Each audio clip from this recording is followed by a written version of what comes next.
This is Broadway in Manhattan, the Soho district, one of the most popular districts and most expensive in the city. Now, if you can see these buildings, they were formerly manufacturing buildings. Now, one of the reasons why the Soho district is so expensive and so popular is people have entire floors on these buildings, and these buildings were originally designed to hold heavy machinery.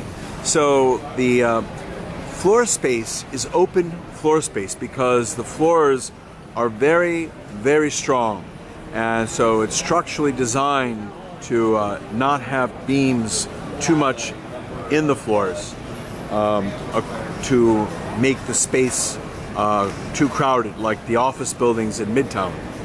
But you can see here the buildings, how beautiful they are. So it's usually a mix between offices and residential, and more recently, in the last 20 years, a lot of the office buildings have been converted into residential space.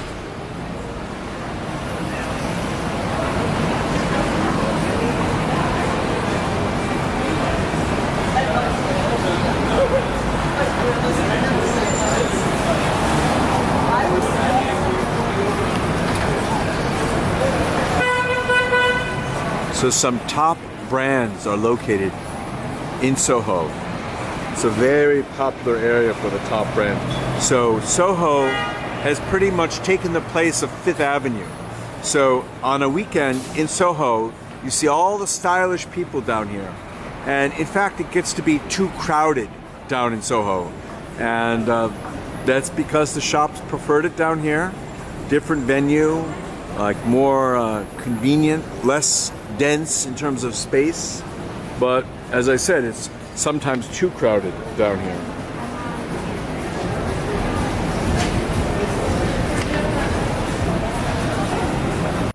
Still another view of Soho. You can see the structure of the buildings.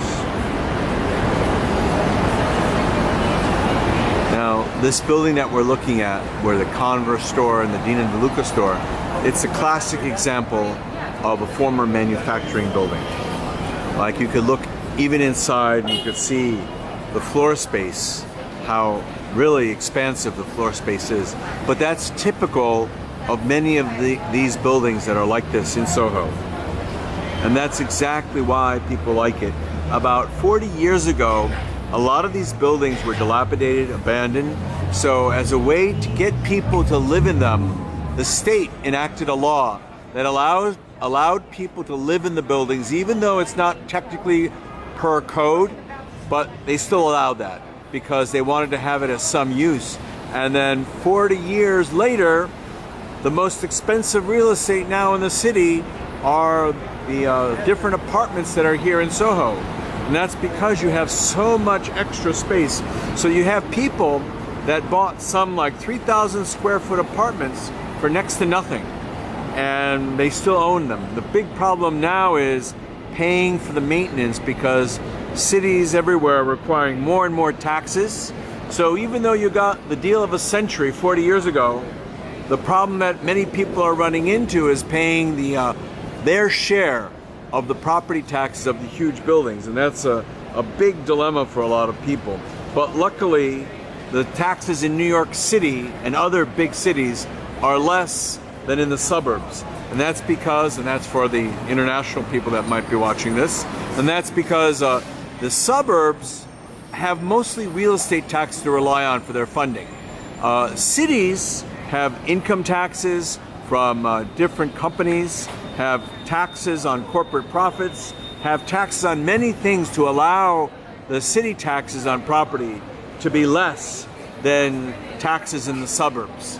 But again, it's a choice people make. Sometimes the schools in the suburbs are a little bit better, so people are willing to pay $20,000 a year to have a quality school in the suburbs. But then other people say, look, they enjoy the city life, and people in the suburbs can have their nice schools, but that's not the same as just living in the city. You can see how beautiful this is. And a closer look of this building. is here. Just to see the architecture. This is typical of the architecture in Soho. Industrial buildings designed to house manufacturing facilities and businesses that need machines. You can see the way all these buildings are designed. Square, box shape. They're very sturdily built, and that's intentional.